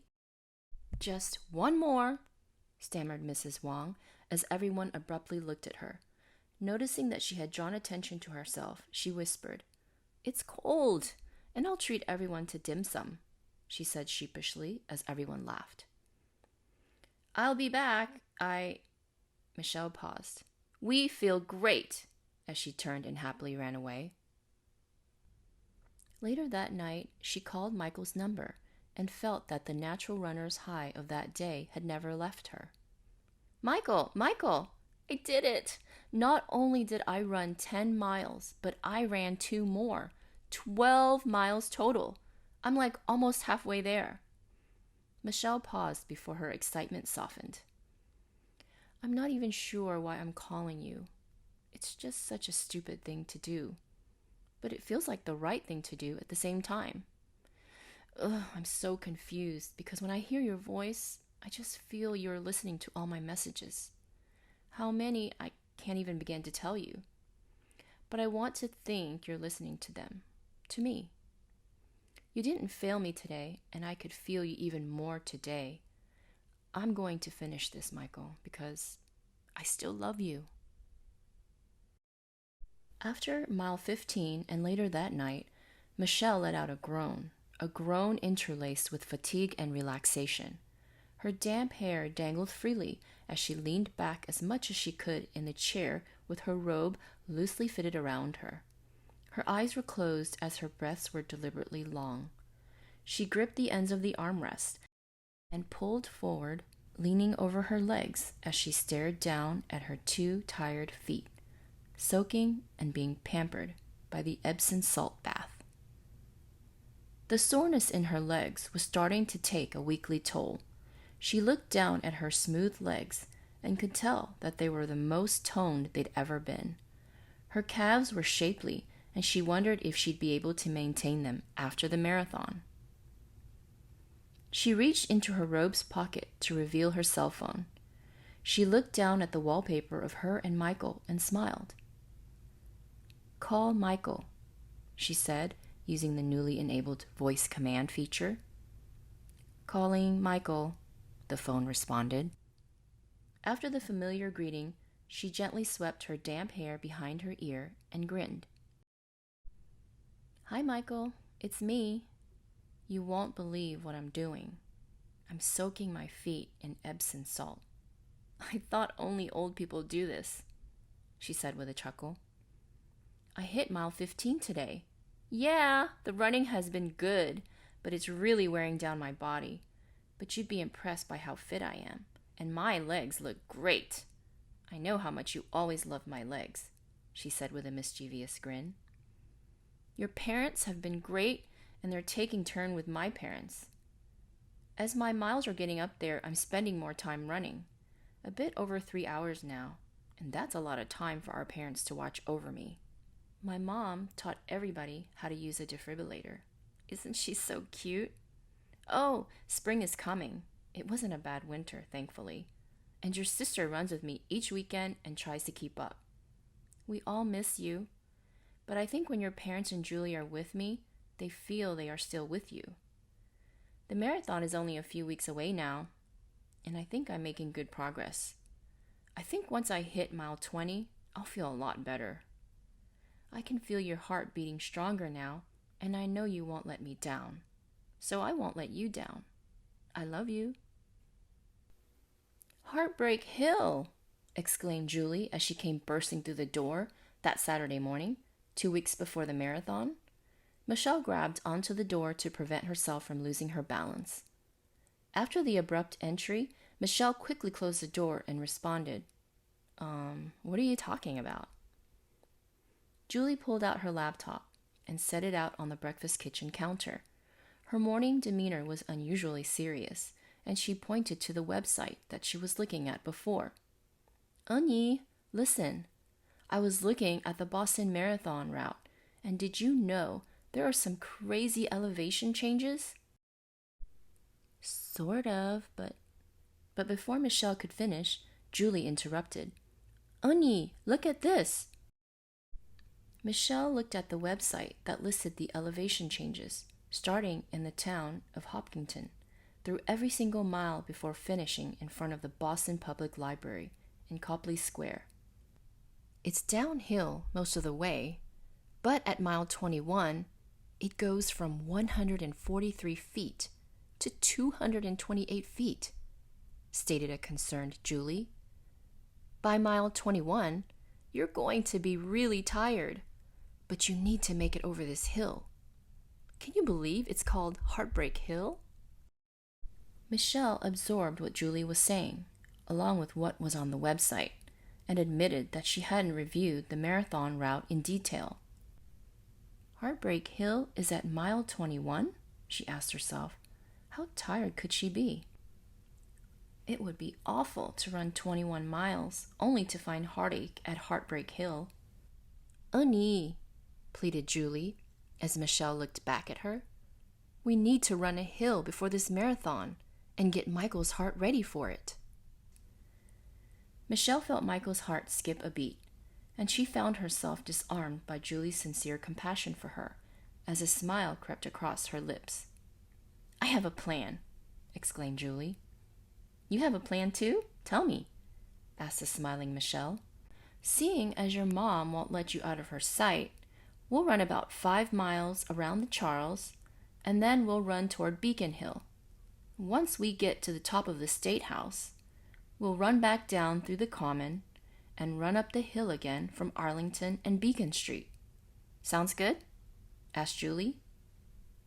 Michelle's eyes widened at the idea and asked, "And how many times should we run up Beacon Hill?" 10, responded Julie. 3, said Michelle with more practicality. 5, said Julie as she turned to Michelle with a smile. It was a smile that was full of youth, which matched her pretty face and positive energy. Michelle smiled and acquiesced. "Okay, 5. "Yeah," said Julie as she lunged in for a hug that Michelle accepted wholeheartedly. She held on to Julie for a moment longer to appreciate everything she had done for her. As they parted, Julie looked down at Michelle's chest and said fondly, "Oppa, be strong for Michelle." And then she nodded quickly and looked back up at Michelle with a smile. "You're the best moi and Annie could ever have," said Michelle lovingly as she placed her hands on her chest to feel Michael's heartbeat inside of her. "I know," said a confident Julie. Later that morning, after mile 5, Julie lagged behind Michelle as they trekked up the sidewalk toward the State House for the 3rd time. Michelle's jog was steady, but she struggled, since most of her training was on flat ground. But Julie was panting and tugged at her cramping sides. When she got to the State House to an awaiting Michelle, she was panting, to which Michelle said, "And you wanted to do 10? To which Julie said, 3 would have been better. And they both laughed and ran back down to finish the last 2. On the same day that she hit mile 23, Michelle eagerly picked up her official marathon bib, and she felt grateful for the charity that sponsored her. She was so excited to bring it home. Julie was hanging out with her that day and was equally excited. She encouraged Michelle to pose with it while she took pictures. Michelle looked down at the white bib with the number 8118 and couldn't help but notice that the numbers coincidentally represented Michael's and her birthday, August 1st and January 8th. She was instantly in love with the number and thought that it was fortuitous. Julie's jaw dropped upon realizing the number's significance. She quickly Instagrammed the bib number for her friends to see. Tickled by the bib's providence, Julie suggested that they go shopping for new clothes for marathon day. Michelle laughed, but jumped at the opportunity. She hadn't been shopping for much lately. Later that early evening, both Michelle and Julie hung out in the bedroom. Michelle laid out the assortment of running gear that she planned on wearing on marathon day. The weather forecast called for a mild day with temperatures rising after noon, so she bought options that she could layer. If temperatures were going to rise beyond her comfort level, her sports bra, tank top, and running shorts were all that she needed, along with her Boston Red Sox cap. If it stayed cooler than expected, she would wear an outer zipped fleece that she could take off at any time if it got warmer. "What do you think of these together, Julie?" "Try it on, let me see," Julie responded with excitement as she tossed herself onto the bed. Michelle smiled and gathered the cool day choices, hinting she'll be right back as she made her way to the bathroom. When Michelle came back out, she was in her dark gray running shorts and a purple tank top. She sported her Red Sox cap and pulled her hair through in the back.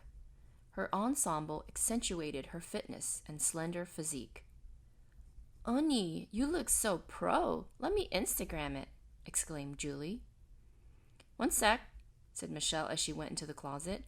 When she came out, she had donned the sneakers with the purple stripes that Michael had bought for her and held Michael's sneakers in the other hand. The gesture did not go unnoticed by Julie. She put her camera down, and she felt a tear or two form at the corner of her eyes. But soon, a smile replaced her emotions as she asked Michelle to wait another second. She jumped off the bed and went into the dining room, where she came back with the bib. She carefully pinned the bib to Michelle's tank top. She stood back from Michelle and said, "Now you're Instagram ready."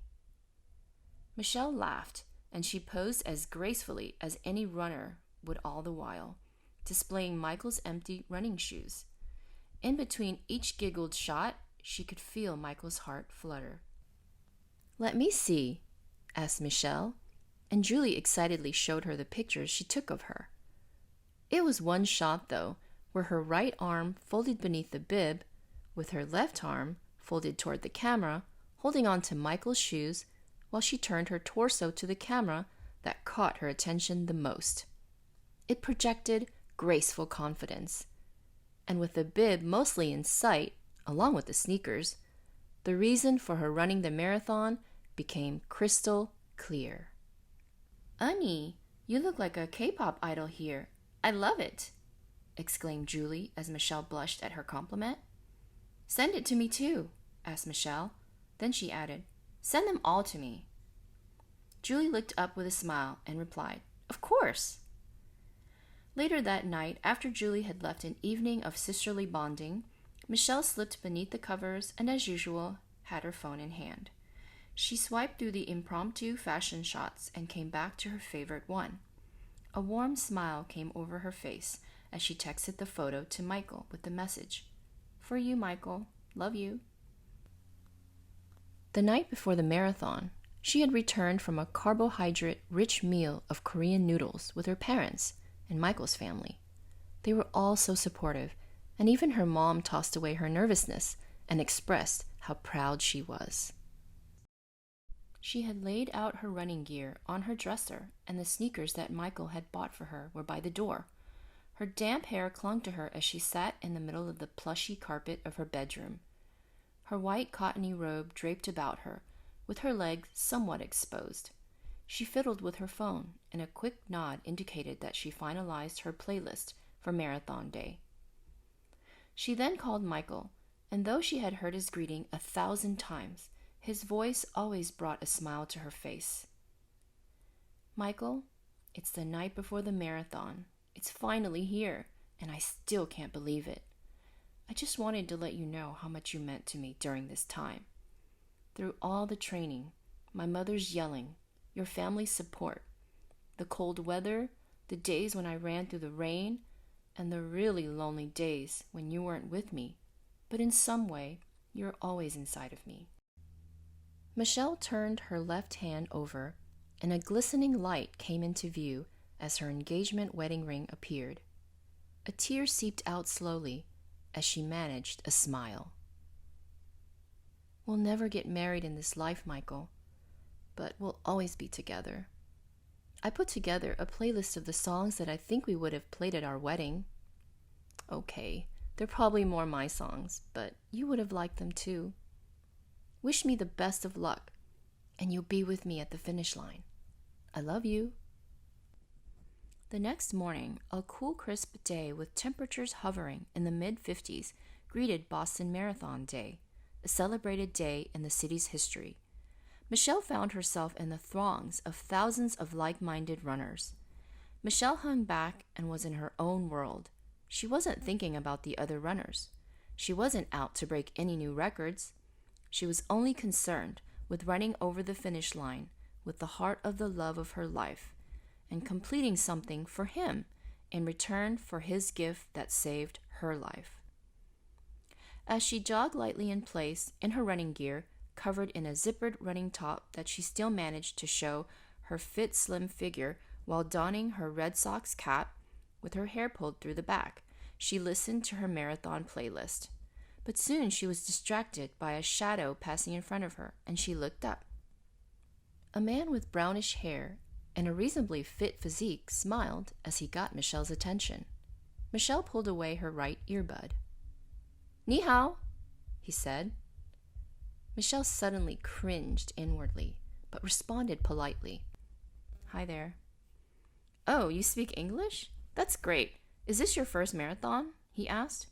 Yes, it is. It's like my fifth. I'm a pro at this, he said confidently.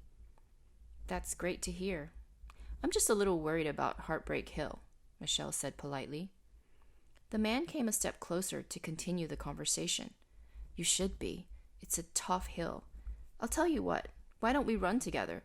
I'll slow down my pace for you, as this is your first marathon, and I'll give you encouragement when we get to Heartbreak Hill, he asked as he flashed a veneer smile. Michelle started to get a sinking feeling in her stomach, and she said, that's okay. I'll be fine running by myself. Well, suit yourself. Hey, my name is Jeremy. Maybe I can get your number and we can meet up after the marathon. You know, to support one another after such a tough run, he asked once more as he started to flex his upper body. That's when Michelle flashed her wedding ring and the dazzling light came in between the interloper and Michelle. Oh, I see you have someone waiting for you at the finish line. Too bad he couldn't run it with you, he said disdainfully as he trotted away. What a creep, thought Michelle. She suddenly felt Michael's heart beat harder before it settled down. She wasn't sure if Michael's heart felt anger toward the obnoxious runner. Regardless, Michelle chuckled at the warming feeling of Michael's beating heart as she placed her earbud back in place. The marathon was about to start, and the start pistol would soon signal the first wave to begin. She was so far back that it would take almost 20 minutes just to jog to the starting line. Michelle felt Michael's heart beat nervously as she waited in the second wave, along with a tingling sensation in the pit of her stomach. She took a few deep breaths to calm her jittery nerves until the start pistol went off. It was slow going at first, as she jostled between other runners on approach to the starting line. The pace picked up until she was at a slight jaunt, then a jog, and when her sneakers crossed the starting line, she started the timer on her smartwatch and muttered under her breath, Here we go, Michael. As expected, the first few miles were mainly downhill and steady as she ran through the towns of Hopkinton, Ashland, Natick, and Framingham. Her heartbeats were steady, along with her breathing. Her eyes suddenly caught sight of someone ahead of her, to her right. It was a struggling runner whose arms were having a hard time keeping up with the smooth, pumping motion of runners in better shape. His panting was heavy as he leaned slightly forward. As she came up alongside him, she smiled. It was Jeremy. Her heart quickened pace as she passed him, saying, Sayonara! She blew past him and didn't let up for at least half a mile, enjoying the vindication for herself and Michael. Her ears perked up as she heard a chorus of screaming women, and she knew that she was approaching the infamous Scream Tunnel, made famous by the women of Wellesley College. The energy was amazing as she looked at many enthusiastic college students with signs reading everything from "Kiss me, I'm a journalist," or "Kiss me, I'm a foodie." She, along with many other runners, took in the excited energy, but when she approached a bunch of young Asian American women, she saw their eyes light up as they started to point at her, yelling, "Asian women represent!" And soon they all cheered her on. Though she felt sheepish about the attention, Michelle flashed them a big smile along with a thankful wave. The energy gave her a tailwind, and she felt lighter on her feet as she looked ahead for the second half of the race. The next 2 to 3 miles were pretty steady, running through a taste of suburban life, until she felt like she was running downhill again. She looked up, and to her right, she saw the iconic store sign, Lower Fall Wines. From what she remembered when Julie showed her on the route, the next few miles were going to be hilly before the approach to Heartbreak Hill. Michelle relaxed her pace, not wanting to push herself unnecessarily. The dulling pain in her lower right side was festering, and she grabbed it often. Her breaths became labored over the hilly route. It was not something she trained for from the comfort of the flat asphalt around the Charles River near her home. She felt Michael's heart pounding to send much-needed oxygen to the parts of her body that yearned for it. Her steps were becoming irregular, but Michelle tightened her fist and pushed onward to Heartbreak Hill as the dulling pain started to weigh on her. The base of mile 20 marked her last obstacle, the storied Heartbreak Hill. Everything Julie warned her about was looming directly ahead, and despite the cheers from the onlookers, her legs started to feel strained. She was pretty much on autopilot, her body simply throwing one leg in front of the other, and the dull pain was now a full-blown cactus needling her every step of the way. Droplets of sweat ran down her anguished, furrowed eyebrows. She was exhausted, but she knew she couldn't give up, with only about 6 miles to the finish line. She grabbed her side and massaged it while opening up her chest to take in more air, and Michael's heart responded by thumping harder and faster. She looked dead ahead, shortened her strides, and barreled forward. Each step was a struggle, with the tip of her sneakers scraping along the asphalt when she didn't have the strength to pick up her knees any higher. Her forearms felt like rods of iron, and the fists that she maintained throughout most of the race started to unravel. With every breath, the pain in her side pierced deeper, causing her to wince. She was faltering, and Heartbreak Hill seemed to have no end in sight. The sun was starting to bear down on her head. The music from her playlist was no longer providing the motivation she needed, so she turned it off. The sounds of cheering onlookers were replaced by the deadening thuds of her sneakers on asphalt and her labored breathing. But the loudest sound was Michael's heart as it furiously pounded within her chest. He wasn't ready to give up, and she nodded to herself. Neither would she. "Hey, Boston Red Sox!" yelled a man to her left, who was looking down at Michelle with a smile. Michelle looked up and saw a tall Asian man with an impressive athletic build. He was wearing a red t-shirt emblazoned with a yellow lightning bolt for the superhero known as the Flash. He tilted his head toward her with his blue lens sports sunglasses as the Navy New York Yankees logo on his baseball cap came into full view. "You're not going to let this proud New York Yankees fan beat you in your own city, are you?" he asked teasingly.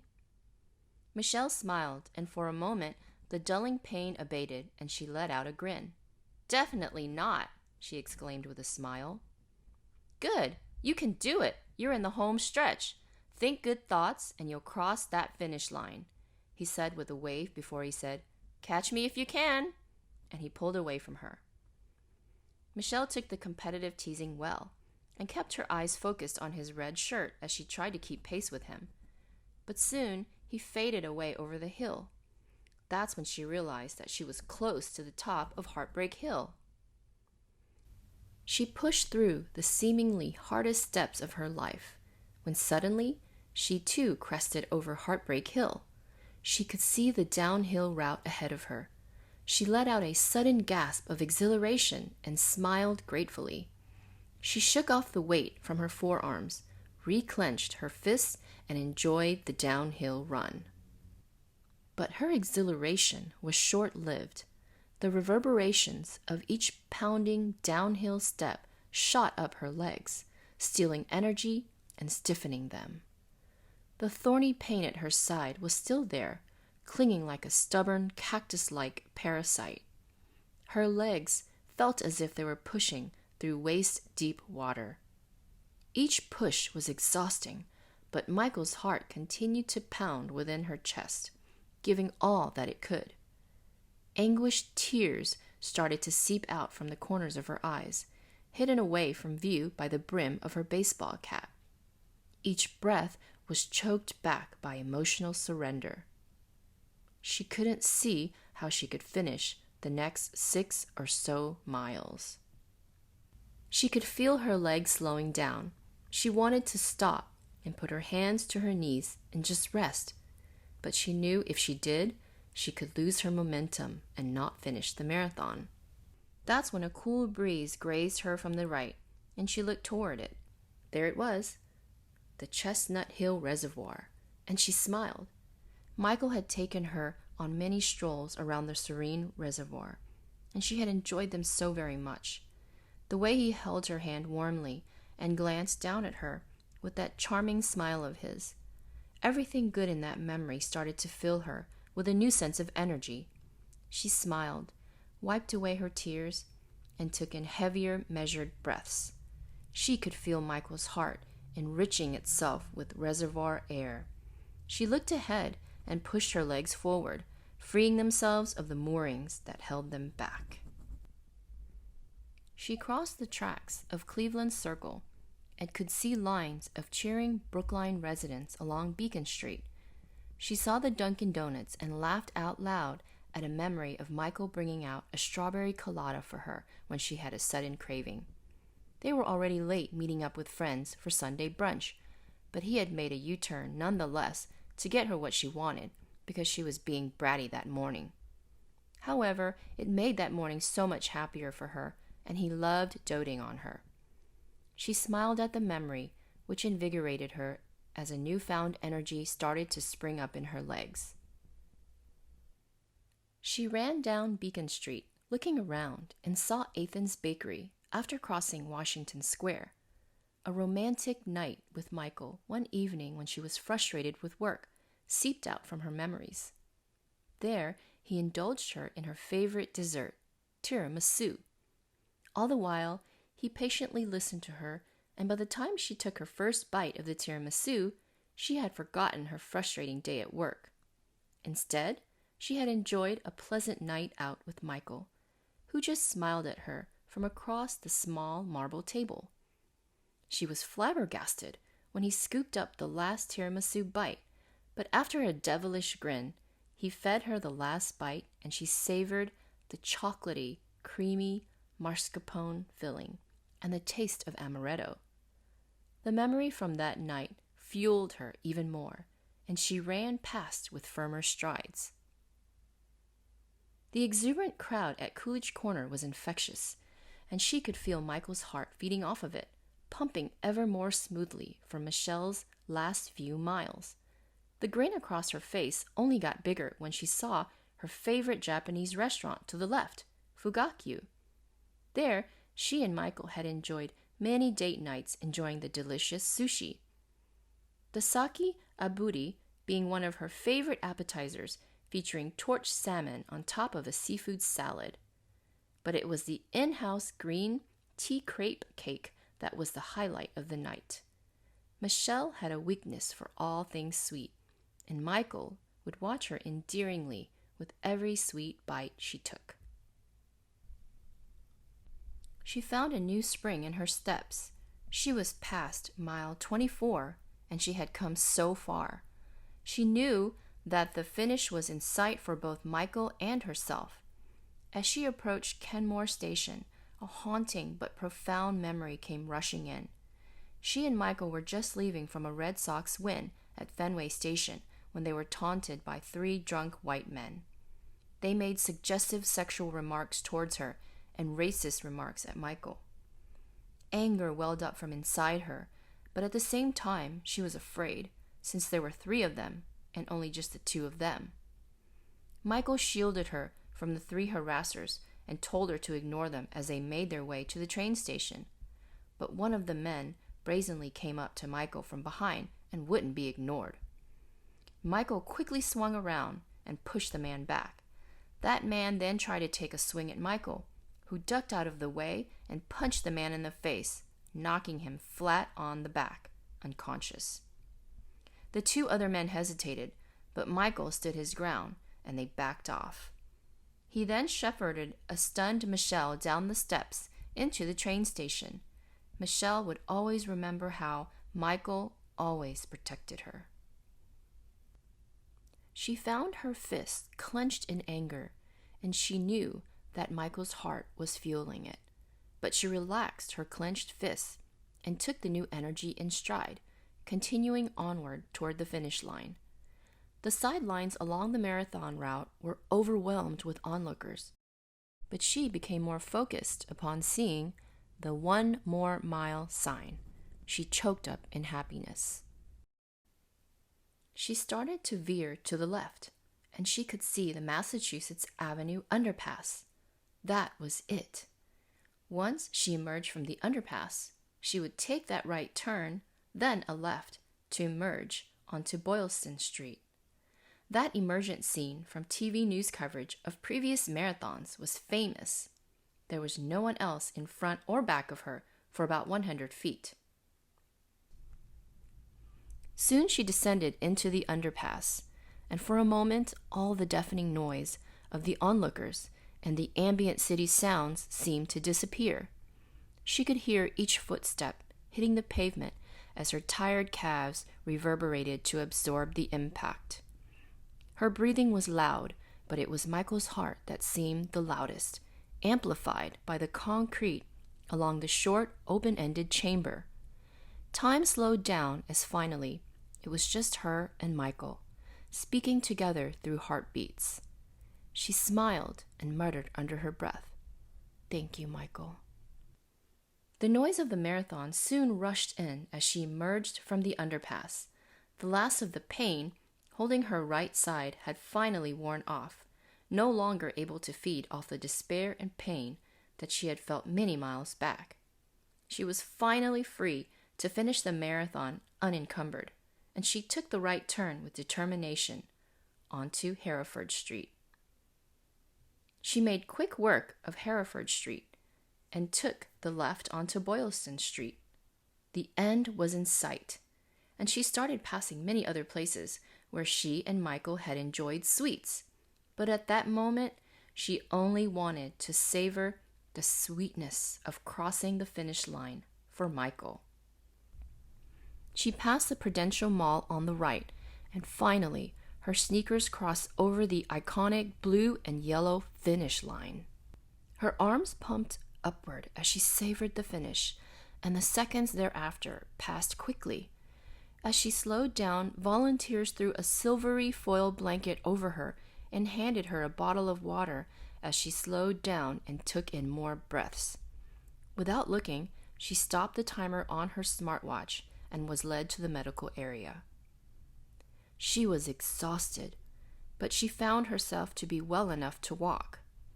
Michael's heart pounded away, and she was thankful for it. She went to the tent to pick up her Boston Marathon medal, and when she held out her tired arms and hands to receive it, she was overjoyed with happiness. It shone and dazzled in the ambient light, and its meaning was just immeasurable. That's when the volunteer distracted her. "Excuse me, but I think your phone is ringing," said the young blonde girl, who looked college-aged. Oh, my arms feel like jelly. I couldn't feel the vibration, said Michelle. And you're Michelle Wong, right? She asked as she looked down Michelle's bib. Yes, I am. I just want to be sure. And congratulations again, the young woman said. Michelle nodded with a smile and turned away. She looked at her phone and saw that there were several missed calls and texts from Julie. Michelle had forgotten that she had taken out her earbuds and quickly plugged them back in. Julie! Exclaimed Michelle. You finished! Screamed an excited Julie from the other end. Michelle was all smiles and nodded when Julie told her that they were by the Trinity Church waiting for her. Michelle hung up and gingerly made her way to the meeting point, which wasn't far. As she walked there, it wasn't long before she could pick out her parents and Michael's family, who began to walk briskly over to her. Before long, Michelle was overwhelmed with hugs and congratulations. The expected, "How are you feeling?" was asked several times, and Michelle responded that she was tired, but she felt so gratefully happy. Michelle then produced the Boston Marathon medal as it twirled ever so lightly in the air. Everyone simply admired it. "Instagram time!" exclaimed Julie. "Put it around your neck." As Michelle did so, her mother came over looking flustered, quickly produced napkins, and started to blot the sweat from Michelle's brow. Michelle laughed and let her mother dote over her. When she was ready, she beamed as Julie took a few shots, then said, "Selfie time!"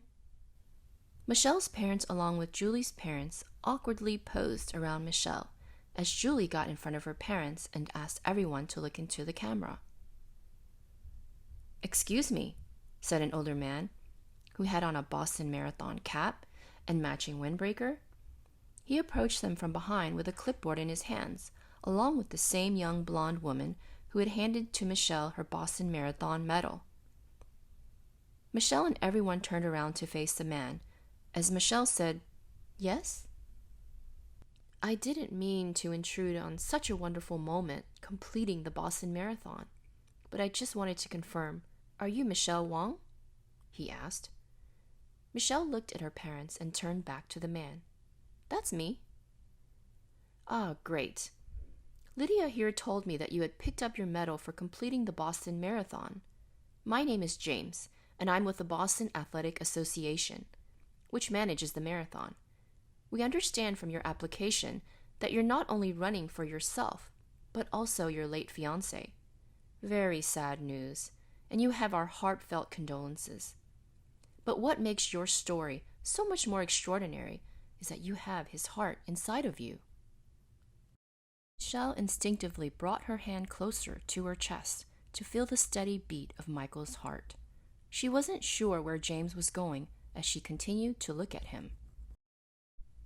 "Well, your story is so extraordinary, and I know you ran this marathon, but on behalf of the Boston Athletic Association, we would like for you to accept this second Boston Marathon medal for your late fiancé, whose heart was also in the race," said James as he dangled another medal in front of Michelle.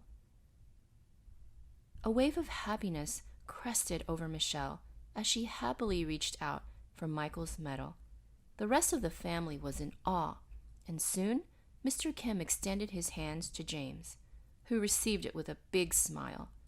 Lydia also said congratulations to everyone before she and James went about their way. Everyone was so overwhelmed with joy, as Julie suggested with glee, "Put it on." Michelle smiled, and she looked at the second medal with deep thought.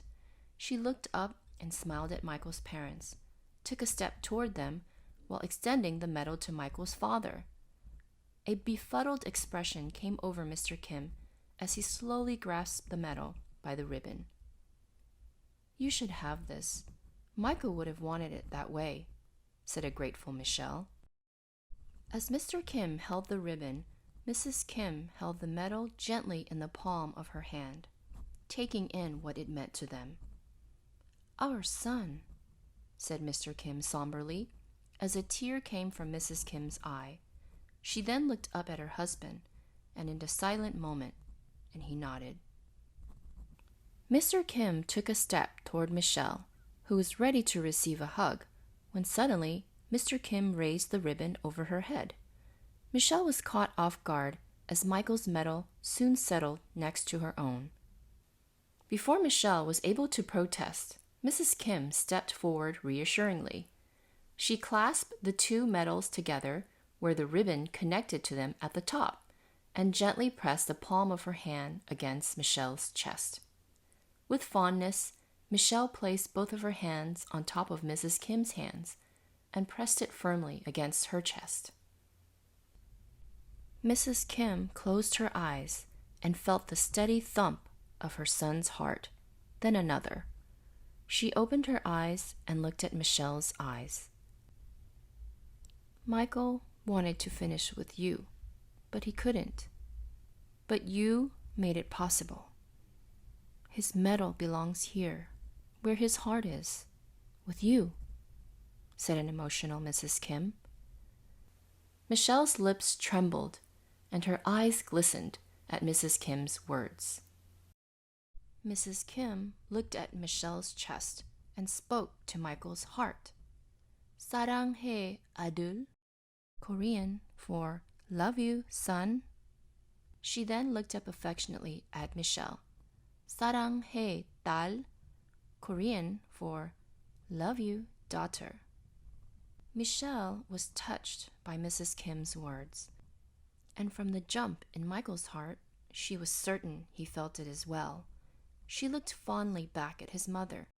Mr. Kim came forward and placed his hand gently on Michelle's shoulder as Michelle's parents closed in from behind. The heartwarming moment was soon interrupted when Julie burst between them and exclaimed, "Selfie!" This elicited a laugh all around. About a month later, on a Saturday morning, Michelle was leaving her bedroom and adjusting her running gear. She was pulling her ponytail through the back of her Red Sox baseball cap when she heard a knock at the door.